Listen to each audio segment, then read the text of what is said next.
Welcome to the Fresh and Fired Up podcast. I'm your host, Dr. Emily Marshall, here to help you function at your best in health, fitness, and life. Joined by my amazing co-host, the wild, wonderful Hailee Piendl. Let's get fired up. Let's get fired up. I was going to say it, and then you said it, and I was like, I always got to sneak it in before you so you can do the I repeat. know. It actually makes me feel so happy I'm inside. like always, like, you know how, like, when did you ever do track in high school or anything? I did a little bit. Or when they're like, on your marks, get set. I'm like, I'm always going early. I'm like, fresh and Oh, fired up, you're fresh like and ready to jump right in there, right? That's awesome. Yeah. No, my track team experience in high school was they actually didn't have enough people the one year. I don't remember what year it was, but they needed someone for the relay, and then they needed like another participant in the Eastern Provincial region, whatever. So the coach just asked me like, "Hey, you want to come join us for this track meet?" And I was like, "Sure," because I was just in good shape. And then I totally placed in in the 800 meters. I made it to like the provincials. I was like, sweet. I borrowed my friend's spikes because I didn't have any. Oh my gosh. Were you like a sprinter more so? 400. So races, I did 400 and 800. So kind of like mid, right? Okay. Like not, yeah. And then, which made sense because gymnastics routines are a minute and a half to 2 minutes. And it takes you, right? The 400 meters like a minute, the Mhm. 200 meters the 800 meters a little bit longer than that. I don't remember if it's like 2 minutes or something like that. But I think I was just trained for that amount of time. So it made sense, right? Yeah. Well, you crushed it. I crushed it. And I did javelin just for fun. Oh, you I did did? not Oh crush my that, gosh, but it that's was fun. hilarious. It was You gotta hilarious. try all of them. Dip your What toes did, in all of them. oh, you had tried all of them? No, I was more so a sprinter. I like the Oh, short like 100 meter? distances. Yeah, yeah. Wow.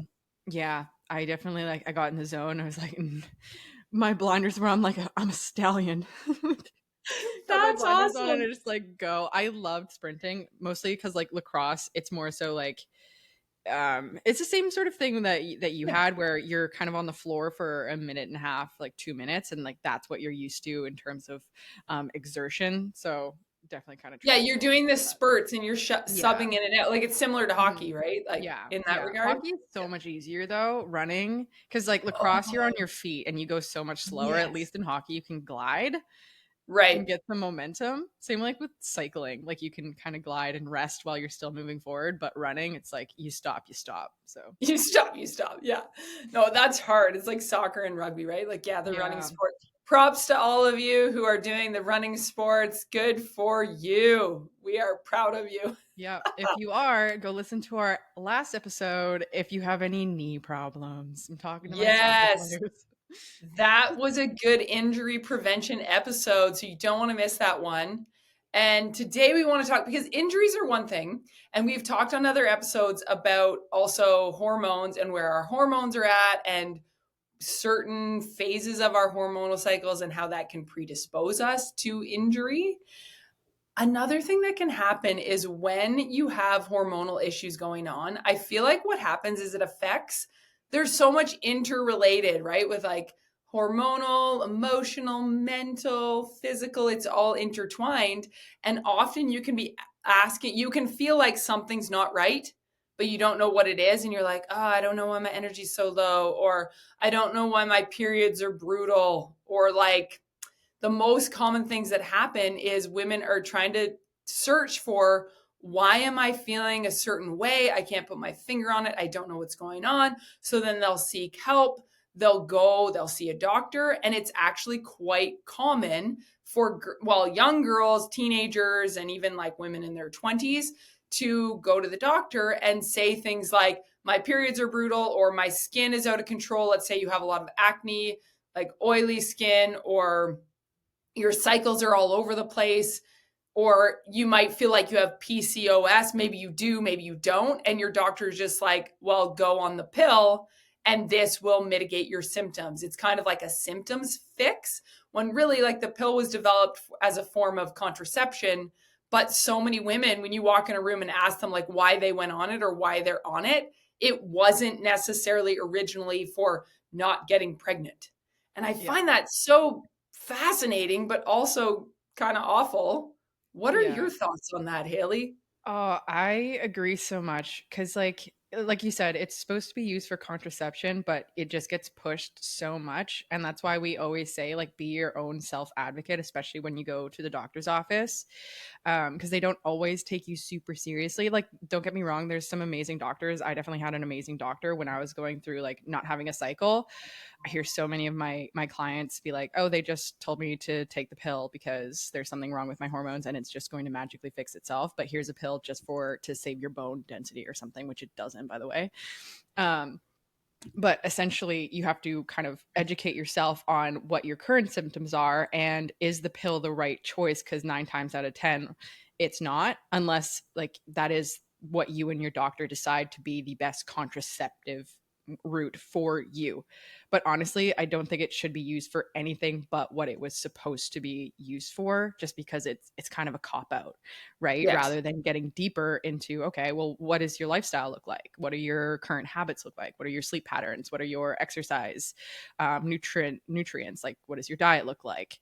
Rather than saying or getting deep into all of that, it's just like, oh, here's what's going to fix your current problems. However, it kind of has a cascade of other problems.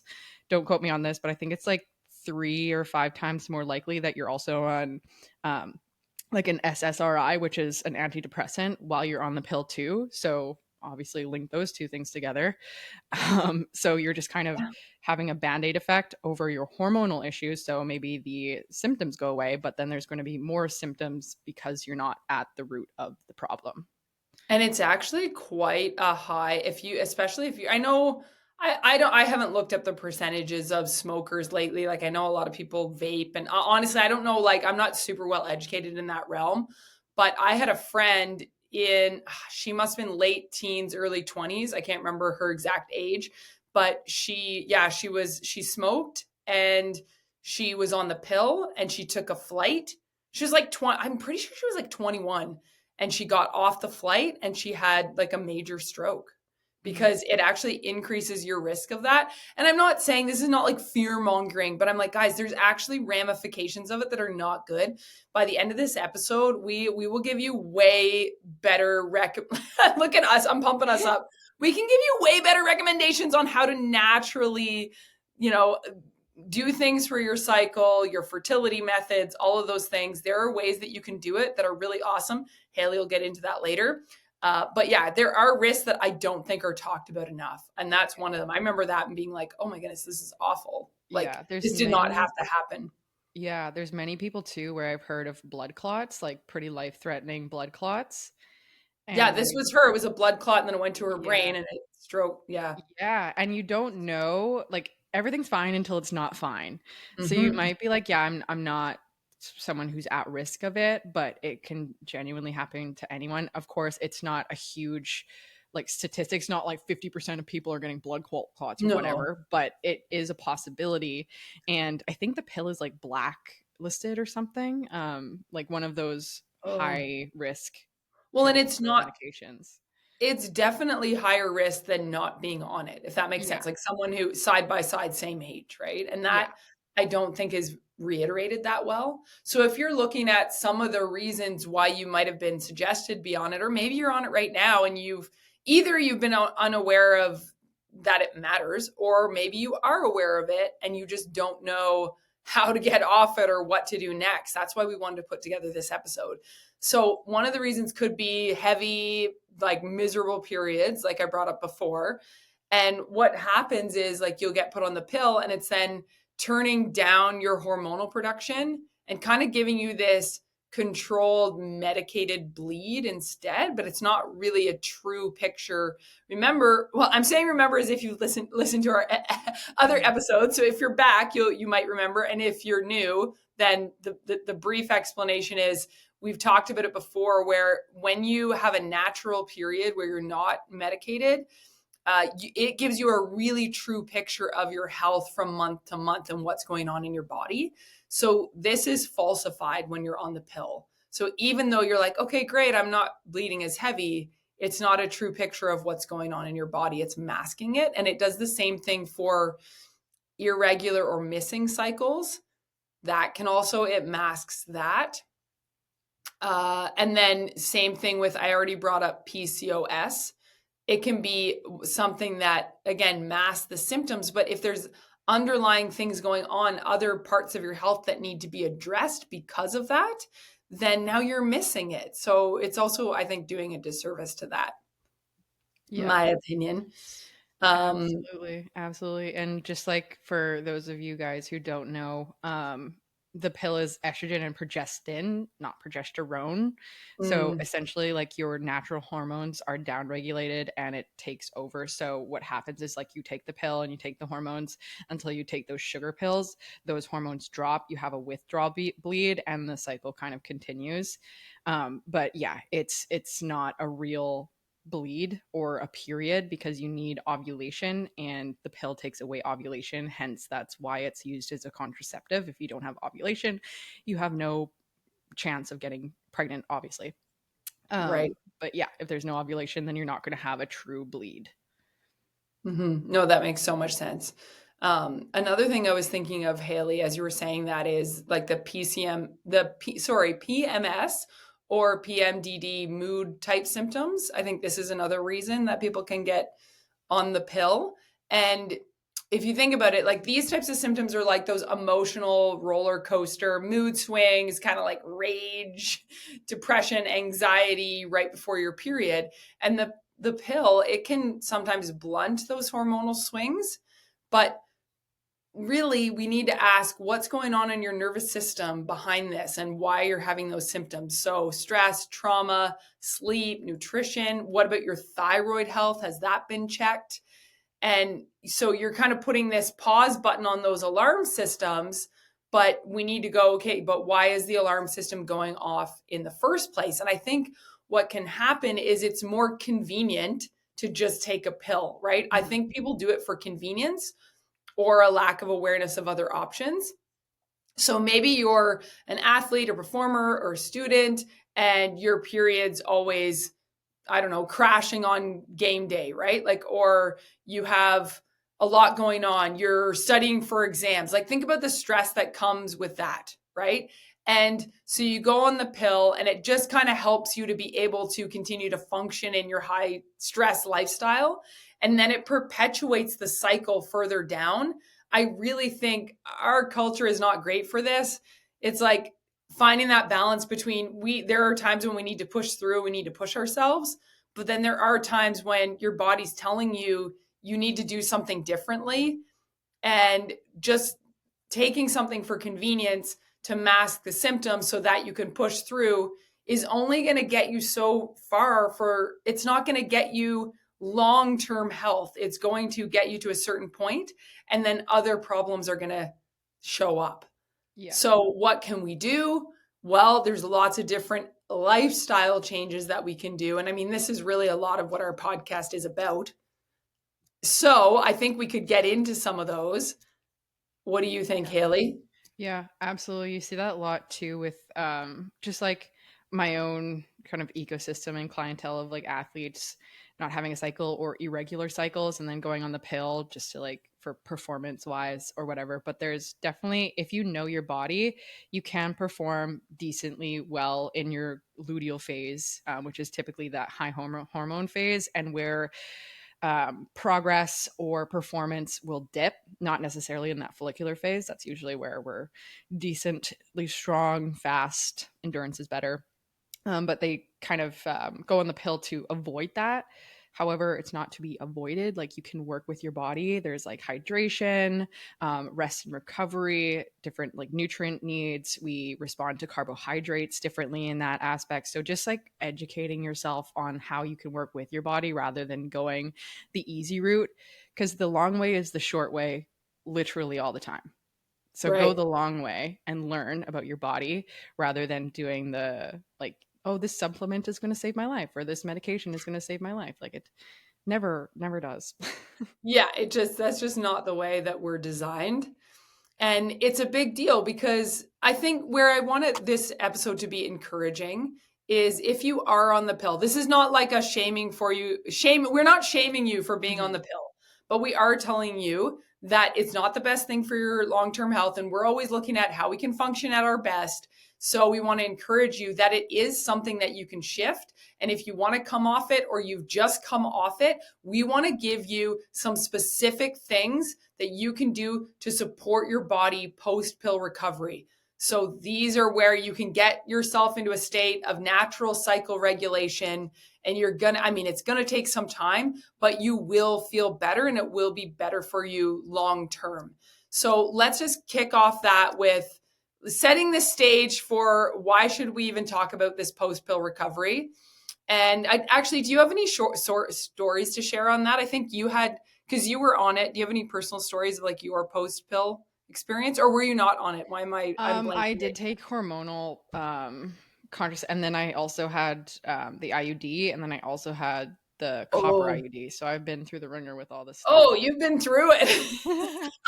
Yeah, and all of them sucked, to be quite Okay. honest with you. And So do you sorry. have any do you have any things that happen post that kind of stand out to you, like after getting off? Mood. It was very mood related.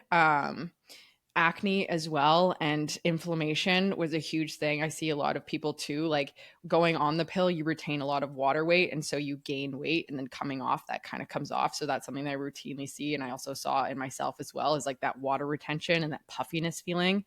And then also like acne, my face is way better, way freaking better now. Mm. Yeah, But it wow. was pretty terrible. And It then with looks great, the by the way. You guys should go look on YouTube and subscribe while you're there. yes, It does. both It of looks our skin looks fabulous. We're glowing. We're glowing. Yeah, right. Light And says. then with the IUD, it was a little bit less. However, also had cystic acne with that too. So, one lie that I was told, and I soon discovered after having it shoved in there. Oh, that's a story for another time. Um, I was told that it was going to like just be delivered in once, like in your uterus, like it doesn't go through your system, essentially like the pill. It has to be digested, it goes through your system, but it's locally delivered, the progestin, in your uterus. However, I definitely had systematic issues as well. My mood went to shit again. My acne was pretty bad again. And then my cycles eventually went away, just because that was a side effect that could happen, and I was told that it could happen. And I have a very personal relationship with my period, and I hate not getting it. I'm like, well, if I can't get it, then I don't know if I'm going too far, and that's a very big fear of mine. So I took that out. And then the copper IUD is supposed to be like non-hormonal. It essentially makes your uterus a very toxic environment. So that's the way that it is designed for contraception, is it's very toxic. And so everything that goes in there dies. Okay. However, Oh, it's yeah, awful. I know, I know. Awful. I do And not then approve of it, just so I everyone know, knows my I know. stance. And some side effects of that one is massive inflammation. Like I was Oh, pretty blessed with my periods not being super painful, and so I was told this side effect could happen and make it a little bit more painful, longer, heavier. And I did not know the wrath, or how blessed I was, until I went on that. And like literally 2 weeks, and then I realized that this is how a lot of you guys live, and it's so terrible. That's why we want to change it. 2 weeks out of my month felt like absolute ass, like yeah, terrible, garbage. mentally, physically, just absolutely terrible. And I'm like, Yeah. oh my gosh, how do you Libido guys deal with too, this? Yeah, right? Mhm. exactly, exactly. And I don't know how you deal with that. So I took that out, and then I've been doing the fertility awareness method ever since then, which we can dive in a little bit later. But essentially, there's also an implant too, which is, it goes into your arm, and it's again just progestin. And it's similar to an IUD, except it's in your arm. And again, I've heard so many people are like, my mood goes to crap, Because acne, it's all this going stuff. through your whole system. It's Yeah, systemic, right? It is. exactly. There's a price to pay, right? And of course, like, oh, it's a lot easier to not think about it, of course, but then like I would much rather do fertility awareness and be in tune. Like obviously the trade-off is you have to kind of take some time to learn about it, learn about your own body, and it can be a little bit scary because I think there's a bit of fear mongering along those lines, especially with doctors. There And I is. get it because you do have to be educated. You do have to educate yourself. You do have to be very in tune with your body. And not a lot of people are willing to do that. But if you are, it pays off in the long run by far. Right. So Yes. take some time to learn about it, and it'll pay off. It'll pay itself off later on when you're not dealing with all of these things and you're not like back to ground zero of like, oh, this birth control didn't work for me. Now what? Well, there's only hormonal birth control if you're not going to learn the fertility awareness. So there's Yes. always that trade off. Yeah, and the biggest thing, thank you for sharing that, Haley, because I think one of the biggest things that can happen is with hormonal birth controls. You already brought this up a little bit where you get a withdrawal bleed, right? So it's not a true ovulatory period. Mhm. And that's because the pill down regulates your hormone production and flattens your natural cycle. So why this matters, right, is because then when you come off it, your body now has to reboot its hormonal production. And that ovulation can take some time to return, and your body can go through a whole bunch of symptoms during that time, and like inflammation, like you said. And you can mentally, that can take a toll because I really think a lot of women can feel like now they're broken, right? Like I'm broken, my body doesn't work right. And it's really learning through this time of coming off of hormonal birth control. It is learning to speak to your body again, to be in tune, like you said. And that takes time and awareness and effort, but you can totally do it and it will be worth it.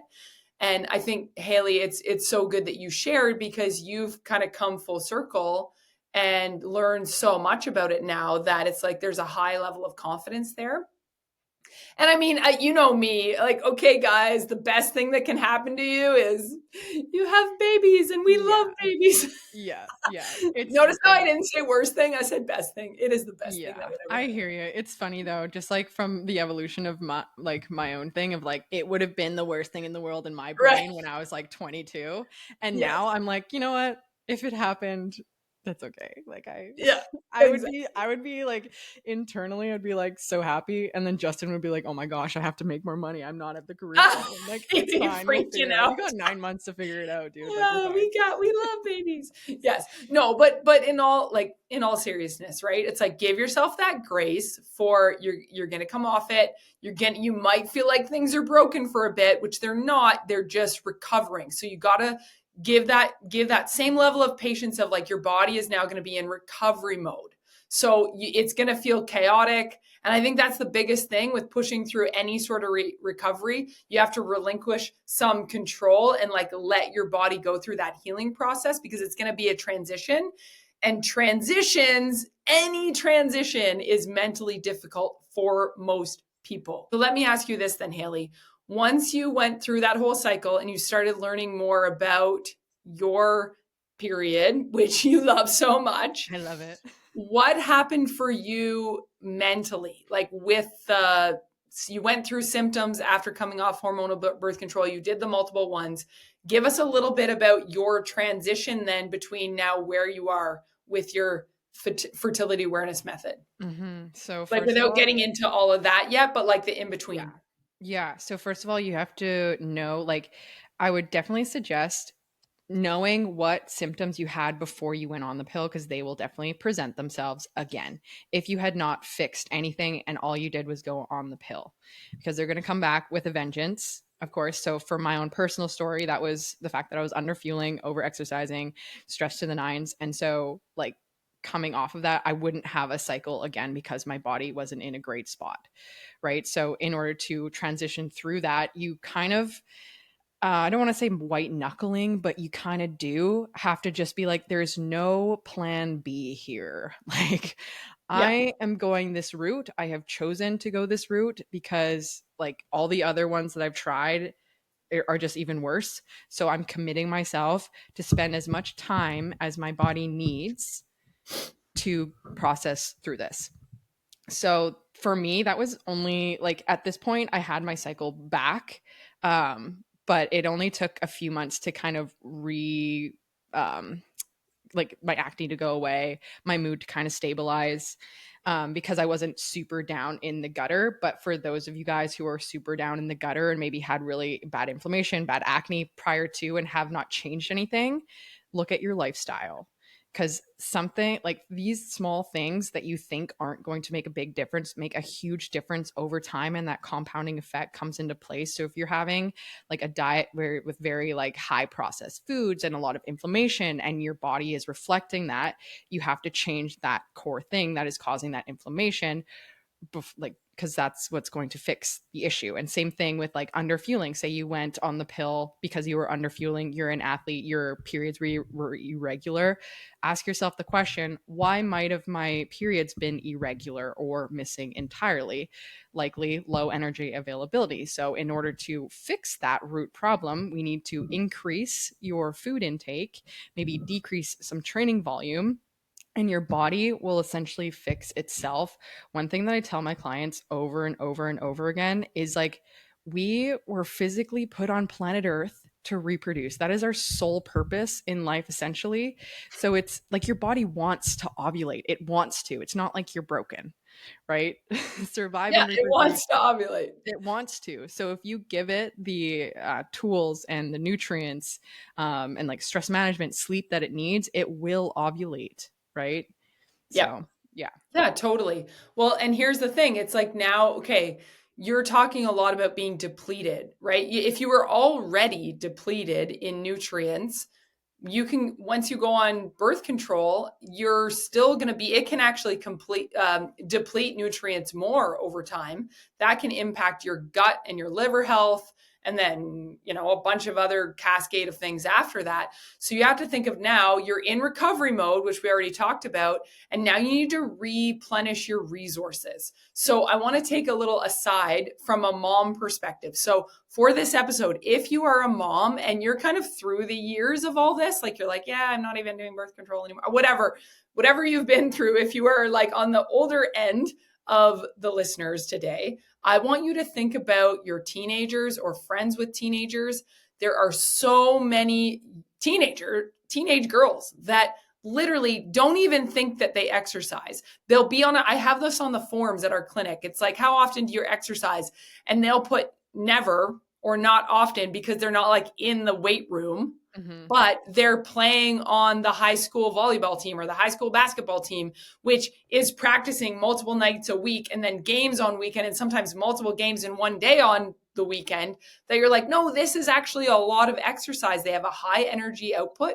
When I see them, they're bone racks. And I'm like, they are not getting enough nutrients. If they are having troubles with their cycles, I can't tell you the number of teenage girls that come in and they check off on the forms that they get dizziness, and they have low blood pressure, and when they stand up, they feel like they're going to fall over for a minute, but then it stabilizes. It's like, that is telltale signs of low energy availability, and that your nutrients are not fully replenished, that they're depleted. And now they're getting put on birth control because of these symptoms. And it's like, no, no, no, that makes it worse. So then when you tell a mom, well, you need to get, like, how much is she eating? If the teenager isn't there and they're just asking about them, it's like, oh yeah, does she eat protein? Oh yeah, it's always been, she's such a picky eater. It's always been Yeah. tough. Oh my gosh, I And hear I'm that like, all the oh time. my goodness, the picky eaters. It's like, listen, this is the best thing for you. I don't have all the parenting answers in order to get teenage girls to eat. I definitely don't have all those answers, but it's something that collectively, as moms, we need to be very aware of, and like, how can we help them through that phase? Yeah, It's absolutely. tough. Absolutely. And like when I was a teenager, I would like, and like you walk to school, maybe Yep. my high school was like 3 blocks long. So to get from one class to the other, I was taking like 1,000 steps, and that accumulates. So like your step count is quite high. Then you have gym class, and then you have volleyball practice after school. And like if you're kind of thinking that you're in the quote unquote sedentary, I didn't know what sedentary was until I started Right. working, by the way. Yeah. And I Yeah. was like Right. sat on my butt for 8 hours, and I'm like, wow, this is actually sedentary. No, but I didn't really realize how much like calorie expenditure I was having, especially like being a growing human being in general, needs a lot of calories for that. So yeah, definitely pay attention to that. Make sure that they're like eating breakfast before they leave the house, high protein breakfast. Screw the picky eaters, okay? Yeah, just do We it. don't, There's yeah. Find something that you like and double down on it. Like, it doesn't even have to be that, like, you don't have to change everything up all the time, but like, there is yeah, definitely something that someone likes. And so just double down on that. And yeah, just making sure that they are eating enough, because by far that is definitely like the highest thing that I see, especially with girls and women. And especially like going through puberty was such kind of a mind F for yeah, myself at least, and I'm sure for still like I think even harder for girls now with social media and all of this stuff. Like when I was growing up, social media wasn't as prevalent. Like I think I was 16 when I first downloaded Instagram, but now it's like there's TikTok, there's YouTube, there's subscribe by the way, there's Instagram. And so all of these younger generations have this comparison and your mind is developing, right? And then going through puberty, just a fun fact, as women or girls transitioning into women, you naturally become more insulin sensitive or insulin resistant, sorry. And so this is where you also see that strange transition, you know, that where like girls can be stronger or more athletically gifted than guys at a certain point when they're growing yes. up. That's kind of where you get that insulin resistance, and then you naturally put on weight, and your body does this so you can put on weight to become a reproductive woman, and that's where you get your cycle. However, just like society, and I think also like internally we feel like oh my gosh, I remember when I was like 8 ounces, like what happened to me, I don't know. um Yeah, why does that? Oh, and that happens with our society and culture. But then also, we were just yes. talking about this at the gym this morning, me and some other moms, is bullying is a real thing. Hmm. Like, it was like, yeah, like kids are calling other kids fat on the playground when Hmm. they're not fat. And you're just like, this is not okay. This came up in another recent episode. Like, don't bully anyone. Tell your kids not to Yeah, bully people. If they exactly. are, set them straight, please, because it affects people's psychology and it's stupid. Exactly. It's and Yeah. like just that time of life is such a It's so transformational. We're sensitive. so emotionally driven. And so that's why like eating disorders and all of that are more prevalent with younger kids or girls in specific.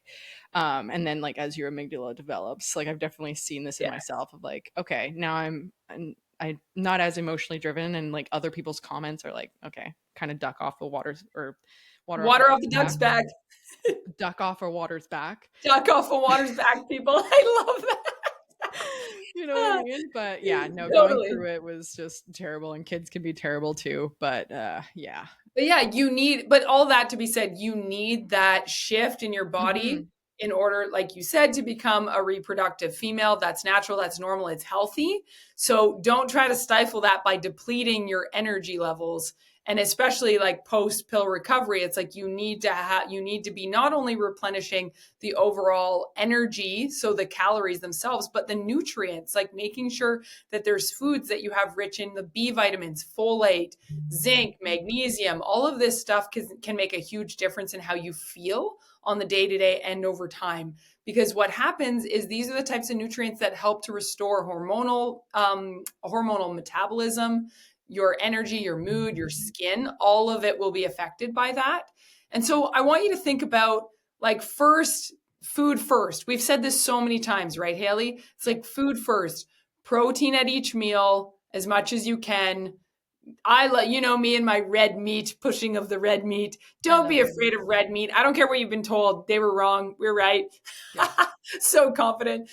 Meat, eggs, dairy, fish. I know some people will have more heightened sensitivity to eggs and dairies. So you might have to play around with your percentages. You don't have to have all of those things. But if you find the ones, like you said, that seem to work well for your body, then go with them and get the protein in there. Look at your colorful fruits, your some vegetables, lean towards the ones that are easier on your gut and antioxidant rich, and then mineral rich foods, right? Red meat is on the mineral rich foods. Guys, you can even eat seafood, right, Haley? Yeah. Seafood's good. Seafood's good. And so, there's lots of things to kind of help. You can consider adding in vitamins as well, right? Magnesium, omega 3s, vitamin D's, all of those things. But you have to you can't just live on McDonald's and a multivitamin. You need to actually get it in your foods too. Yeah, absolutely. And it helps with the restoration of your hormones. And plus, on the pill, it can really diminish your gut health and the gut microbiome. So it's not like you're starting over, but you do need to kind of pay attention to what food you're putting in, because that will help the good bacteria in your gut kind of flourish and kind of get rid of the bad bacteria in your gut, which you can see a lot of like leaky gut syndrome or SIBO, things like that too, because your Yeah. gut has taken a bit of a hit. So, in terms of that, something that I always like to preach is diversity, like food diversity. So, rather, and I know we were talking about picky eaters, so this might not apply in like, there's levels. Ideal level is that you switch out some of your protein sources week to week, and your vegetable and your fruit sources, because each of them have different ratios of minerals and vitamins. So you're essentially feeding your gut different variations, so it can be a good, well diverse ecosystem, rather than being like very heavy on the bad bacteria, if that makes sense. So Yeah. plant diversity, meat diversity, like different grains and things like that can really help restore your gut microbiome as well, coming off of the pill. Yes. And I think the thing to keep in mind with that is, if you're hearing this, food can be such a touchy topic for people, because they'll be like, oh, yeah, but I'm allergic to this, or oh, yeah, I reacted to that. And I'm not writing that off. But what can happen too is sometimes it's the food themselves, like the actual biochemistry of the food in high amounts can be more allergenic. Like peanuts are just like that. Why do you think people will have, like, more kids have deathly peanut allergies, right? Mm-hmm. But some of it is also like, how is the food stored and processed? Is there more molds in there, and then you're sensitive to molds? And that, so it's good and okay for you to also be aware of those things, Yeah. but don't just use it as a crutch, because there's usually the foods that you're sensitive to. If you're going to cut those out, fine, cut them out, and that's okay. Or Yeah. sometimes it's cutting them out for seasons. I've totally been there and done that, and there's still certain foods that I don't eat in huge amounts because of that. But you can find, you can get enough. Like, there's enough food options in the world to Yes. get the nutrients you need regularly without making an excuse just because you're picky. Absolutely. And like when you think about it too, like the macros, so protein, carbs, and fats, the amount of choices that you have in these three categories is like endless, honestly.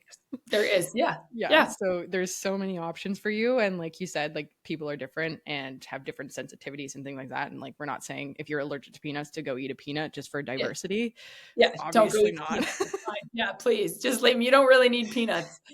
No, but Exactly. yeah, just kind of switch some things out so you are giving your gut a different variations of food, Yes. essentially. And Yeah. basically, the focus of that whole point was, we are replenishing and we're nourishing. We're not restricting in when we're in post pill recovery. Like, we shouldn't really ever be crazy restricting unless you're in a fat loss phase and you're like doing it for a certain amount of time in a healthy Mhm. way, then fine. But otherwise, when we are in recovery and replenishment, we want to nourish to flourish, right, Haley? Amen. Yeah. And so what that's going to do, it will end up putting your body in a more fertile state. So this can be scary, because you're like, okay, guess what? You're going to end up, when you start to get healthy, you're going to be more fertile than you think, and you might feel like you have less control than you were told, right? And so I think this is a good time to talk about the fertility awareness method, because then, you just said, it's like you need to educate yourself on it and use it correctly. So tell us about that, Haley. I think this would be a good point. Yes, absolutely. I believe I've touched on this before, so anyone who's listening from before will probably recognize what I'm about to say. But if you guys are new here, then fertility awareness it can be used as either like you're trying to get pregnant, or if you're trying to like not get pregnant. So essentially, you have a fertile window that is about 6-ish days within your cycle. And it starts the first day you start to see some egg white cervical fluid. And what I mean by that is like it looks like raw egg whites or like snot. Like it'll be stretchy, it'll be clear. I know this is very graphic, but this Sounds is so education. delicious. Okay. This is for education purposes. Yeah, I get you. once We're that starts, tracking. yeah, once that starts to happen or you start to notice that, And again, this is, you have to be in tune with what you're seeing and like what you're paying attention to. So you can't just like la la la, oh, I don't know what my cervical fluid, like it's doing something, you just haven't noticed it yet. So once that starts, you will eventually get to what's called like peak ovulation, and so that's when you have the most amount of goop coming out of that. Everyone knows what I'm talking about, though. It's like you pee things, but it feels like you're peeing, but you're not. Like it's Yep. a Yep. lot of cervical fluid. And then that is essentially when your body is ovulating. However, you can't confirm ovulation unless you are tracking your BBT, and that is your basal body temperature. And what that is you take your temperature right in the morning before you go pee, before you wake up, before you, or well, after you wake up, before you get up. Before you drink water, before anything. And if Yeah. you do get up and drink water or go pee, you can't take your temperature anymore because it's gone. Your window of tracking is gone now. And then you also have to have at least 4 hours of decent sleep to have a decently accurate reading on your BBT. You can't be sick. That will also skew the results. You can't drink alcohol before or the night before. That will also skew your results. So if all of those things are satisfied and you take your temperature in the morning, what you're going to see is when you chart your temperature, I like to use an app called Kandara. It's totally free. It's very easy to use, and you can track your cervical fluid, you can track your BBT, and you'll see a biphasic chart. So after you've had all of that cervical fluid, your temperature will spike. And then, so to confirm ovulation, you have to have 3 consecutive temperatures that are higher than your baseline. And that will signal that you are in your luteal phase or post ovulation. And so, after those 3 days are over, the egg would have died. So, no egg, no pregnancy. And then that would enter in your non fertile window where, like, obviously intercourse is like okay to do, and there is no chance of you getting pregnant with that. Okay. So there's some rules that you need to follow. One, again, like after your period, any dry day, so where your cervical fluid is maybe like non-existent or tacky, is typically a non-fertile day.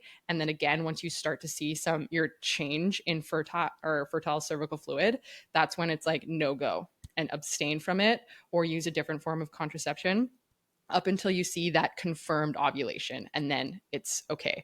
This usually is a 6-day period of your fertile window.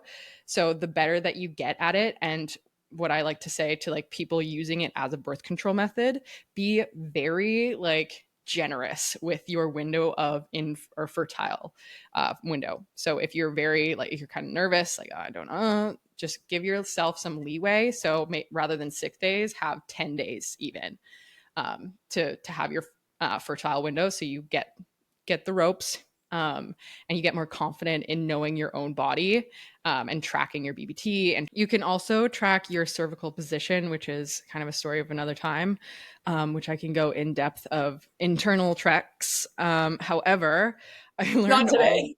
Not today. We need some visuals for that. Go back to health class with Hailee and Emily. But I know that I've mentioned this in previous episodes, but I learned everything through a book called Taking Charge of Your Fertility. There's also other ones called The Fifth Vital Sign. She also, I think her name's Lisa something. She talks all about charting your cycle. And so I've learned a heck of a lot from her too. I think she has a YouTube video. But yeah, just educate yourself on some things. Give yourself ample amount of time to educate yourself and then put it into practice. So like I said before, like give yourself as much time in your fertile window as you need to practice without putting this into play quite yet. Wait until you're semi comfortable, then jump into it. And then you'll build that confidence. Like once you start, then you'll build the confidence of like, okay, I actually know what I'm doing. Nothing bad has happened. And so that you'll build that up over time, but it is scary at the start. But again, the more knowledge you have, the better off you'll be essentially. Knowledge is power. Yes, I completely agree. And so if we kind of look back through what we've said so far as how to support your body, it's like first having the awareness, realizing that there are other options out there, which Hailee, thank you so much for going through that in detail, because it's going to help you have an idea of a system that you can use instead. So you have a plan moving forward. You give yourself your body the time to recover, replenish your nutrients, and then we preach this all the time. It's take care of your nervous system. So your nervous system, your stress, your sleep, they're all hormonal healers, because your stress hormones, cortisol, adrenaline, etc., they talk to your reproductive hormones. They have a big role in what's going on with your cycles month to month, what's going on with how your body and your metabolism and your what was I going to say? Your hormonal health in general, how you feel affecting energy and mood, and all of these things. So we're not going to go into detail on those, because we have full other episodes talking about ways you can practically support your body with strength training and sleep and nervous system techniques. So go back and listen to some of those. And really the goal in all of this is just knowing, like, the first step is the key, having the roadmap. So we're trying to give you at least part of that roadmap now. And then what we would love for you to do is, if coming out of this, you're in that phase of recovery post pill, if any questions arise or things that we didn't bring up, we would be more than happy to do a follow-up episode answering your questions from here. So shoot those comments on YouTube. Make sure that you subscribe on YouTube, Apple Podcasts, and Spotify.